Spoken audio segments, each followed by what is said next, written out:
Den ene dag, der var vi på tv. Den næste dag, der var det modeshow i Tøjeksperten. Og så begyndte det at blive sådan noget med, om jeg havde pænt hår. Og så var vi jo verdenskendte i Danmark på 5 minutter. Jeg tager min hånd, og så siger han, du er den smukkeste tøs, jeg nogensinde har set. Og så kyssede han min hånd. Hallo! Hvem er det? Hej, søde lille ven. Du kan så stopper festen. Godmorgen. Hej, min skat! Hej. Hvor sidder du ordentligt? Jamen, jeg prøver at klappe hunden, så den bliver tryg ved jer. Kan du ikke lige starte med at fortælle, hvad hedder du? Hvor gammel er du? Er du gift? Har du børn? Elsker? Hvem er du? Jamen, mit navn det er Patrick Spiegelberg. Det er faktisk Patrick Bo Spiegelberg Hellegaard. Okay. Hvis vi skal være helt kedelige. Men født i Hvidovre. Ja. Så er jeg også lidt fra Herfølge. Herfølge? Ja. Det er noget med noget fodbold engang. De vandt ved et uheld. Og så byggede de et kæmpe stort stadion, og så året efter, der blev de smidt ud af alt. Eller sådan noget. Det er et eller andet den dur. Men ja, der var jeg tilmeldt skole i hvert fald. Ja. Ja, det siger jeg, fordi jeg gennem var det nærmest ikke. Jeg skulle ikke lige mig det der med at sidde stille. Der er du for meget krudt i røven til at... Ja, fordi du er danser, du er sanger, skuespiller, entreprenør, ja. og du er... Jeg har en livlig fantasi, og jeg kan godt lide at arbejde, og jeg kan godt lide at eksekvere. Ja. Prøv at høre, Patrick, det sjove er jo, jeg kan jo huske dig, du har jo også været med. Taler du nogensinde om Popstars? Og Ja, vi kan tale om det hele. Okay, du har jo været med i Popstars. Ja. Det var noget af det første i Danmark. Er vi ikke enige om det? Jo, det tror jeg. Jeg tror, at det var sådan noget i forlængelse af det, der hed Senadine eller et eller andet. Var det først pigegruppen, eller var det jer, de lavede først? De lavede pigegruppen først, IQ. Og så lavede de Jon, lavede Jon, eller hvad man siger. Så var det også så var det Fuel. Ja. Var det fedt? Jamen, det var da super lærerigt. Det er måske noget af det første dengang, hvor man så blev kendt, før man var dygtig. Ja. Og det reagerede min krop ret stærkt på. Altså, jeg var jo vant til at være dygtig. Altså, det var sådan en, der vandt Danmarksmesterskaber, eller fik en hovedrolle i skolekomedien. Jeg var vant til at være dygtig. Ja. For det første, så de viste ikke særlig meget af, at vi sang og dansede og sådan. De viste vores auditions. Og så begyndte det at blive sådan noget med, om jeg havde pænt hår. Altså, det blev alt muligt andet end musik, dans, skuespil og så videre. Og jeg reagerede, jeg fik galopperende angst. Gjorde du det? Ja, det gjorde jeg. Altså i Fuel? Ja. Jeg vidste ikke, det var angst. Ej, og jeg bliver sådan når vi taler. Ja. Hvorfor? Jamen, det er fordi, jeg troede, jeg havde tilmeldt mig verdens bedste skoleuddannelse med eksperter og sådan fair nok, så filmer de det imens. Who cares? Ja. Men jeg kunne ikke skrive en sang, om det galt mit liv på det tidspunkt. Og det ville jeg gerne lære. Og der var ikke rigtig noget af det. Så var vi jo verdenskendte i Danmark på 5 minutter. Og vi havde ingen penge. Og det er jo ikke fordi, jeg kan godt være fattig. Det er god til. Det har været det meste af mit liv.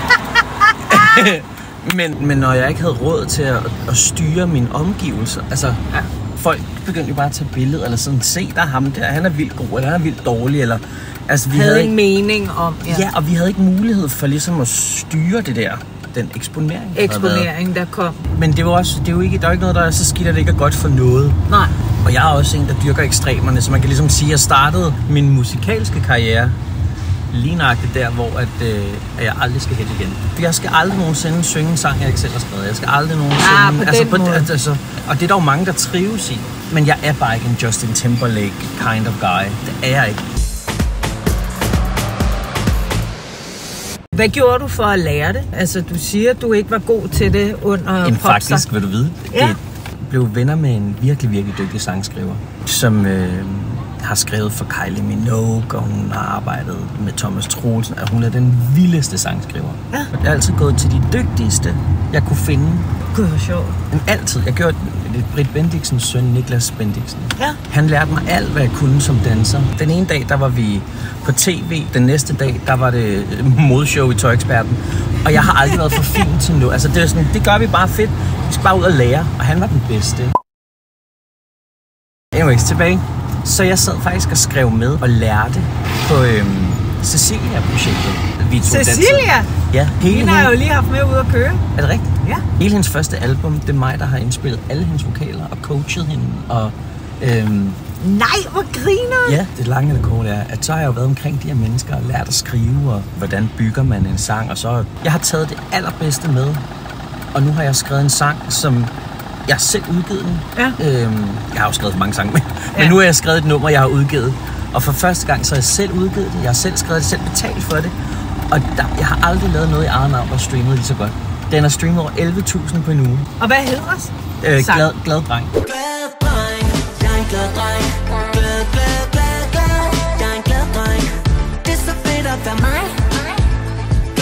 Og det er jo, som lige er udkommet. Ja, lige er udkommet. Og det er jo det, der er hele pointen der.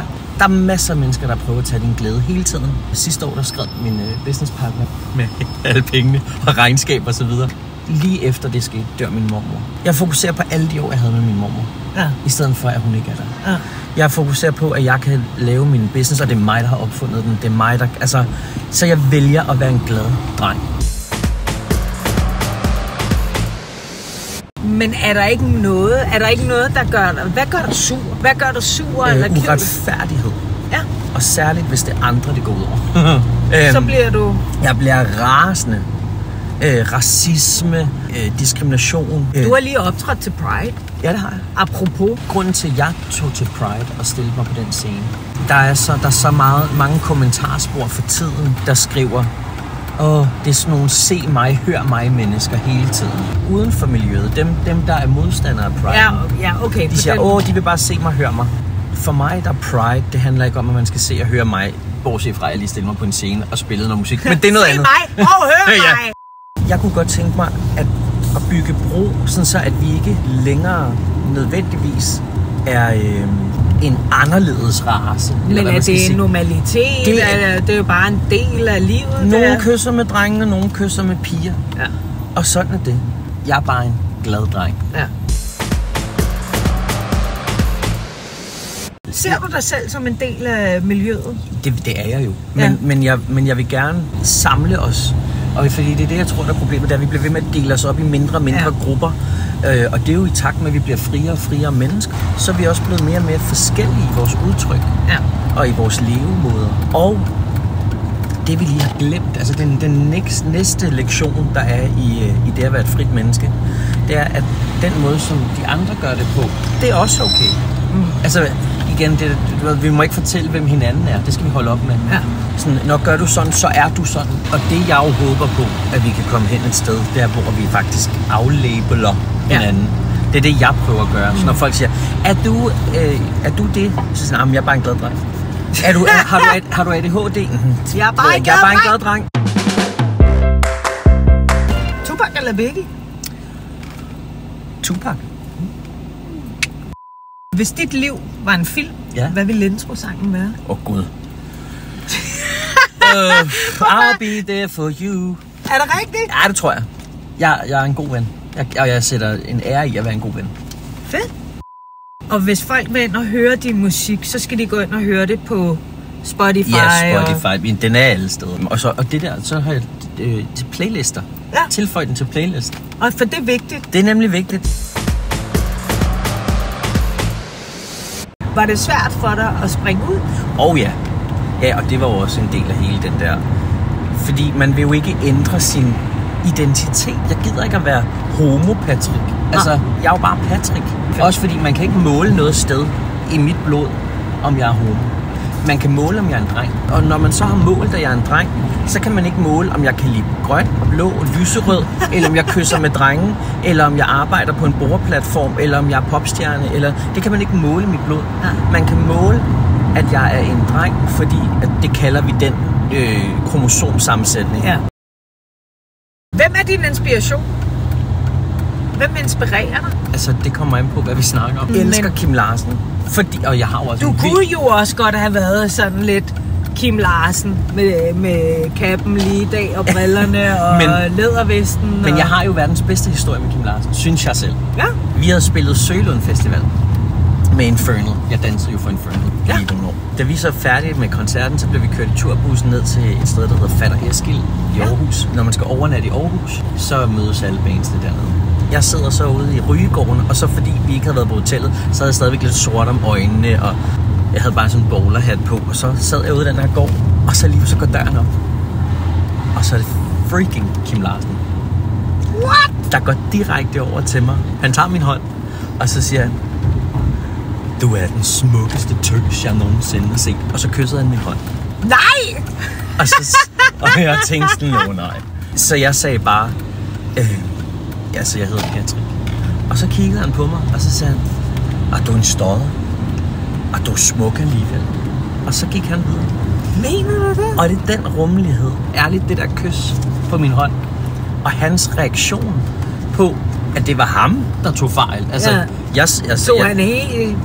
det tog han helt cool. Og bare, nå, jamen det går nok. Kan du hygge dig? Du er smuk alligevel. Det er den rummelighed. Altså, jeg godt kan lide. Ja, han har en kæmpe sangskat, men det jeg altid synes, han bander ikke. Han skriver om, hvad der foregår i hans liv. Han har en mening om det samfund, vi lever i. Og når musik bliver brugt på den måde, så kan musik en masse. Det kan samle folk. Ja. Så hvad er din drøm? Jeg har ikke nu. Har du et mål med det? Har du et mål med det? Jeg vil gerne. Nej, men det var det. Jeg vil gerne snakke om drenges adfærd og det vi vokser op i og det vi udsætter hinanden og os selv for. Jeg vil gerne sætte drenge en lille smule mere fri. Ja. Du føler at drenge er lidt fastlåst i nogle nogle stereotype forestillinger om hvad en rigtig mand er. Der var en der sagde at det er jo aktivisme at være en glad dreng. Vi skal være alt muligt andet. Vi skal være stærke, cool og modige og rige. Det er sjovt, og det er fedt. Før at vi må være glade. Og så det er jo derfor, jeg er sådan her. I kan rende mig alle sammen.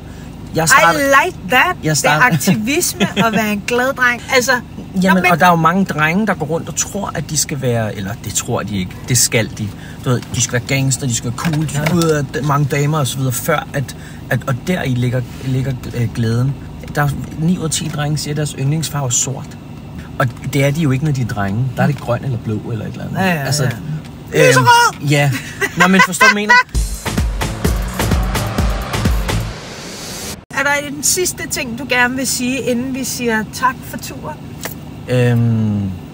Kvinder er seje, og alt, hvad jeg har sagt, det er inspireret af kvinder. Altså, vitterligt. Kan få det skønt. Det er dejligt at høre fra dig som menneske, at det, der er det vigtigste, det jeg i hvert fald forstår, det er vigtigt at være en glad dreng. Det er også bare et glad menneske. Lad os være glade, lad os ligesom prøve at tage det gode, i stedet for altid at tage det dårlige ind. Ja, jeg kan godt lide at samle folk, jeg kan godt lide at skabe en connection, og det er jo også noget, når folk siger, du er homo, så tænker jeg, så er vi ingenting til fælles. Ja. Så kan vi ikke forstå hinanden. Ja. Altså, det tror jeg altså godt, vi kan. Det kan vi sagtens. Fordi det er mig, der har lavet Horror Drive-Thru, og der kommer rigtig, rigtig mange mennesker og prøver det. Så lad os ikke sætte vægge op imellem hinanden hele tiden. Og separere os. Vi er mennesker. Vores hjerter er ens. Mere eller mindre, tror jeg. On that note, Patrick, dit skønne væsen. Det har været så skønt at have dig med. Tak fordi jeg måtte. Det var pissehyggeligt. Ja. Og nu vil jeg køre videre og hente min næste gæst. Tak for turen. Det er mig, der takker. Vi ses, Patrick. Hej.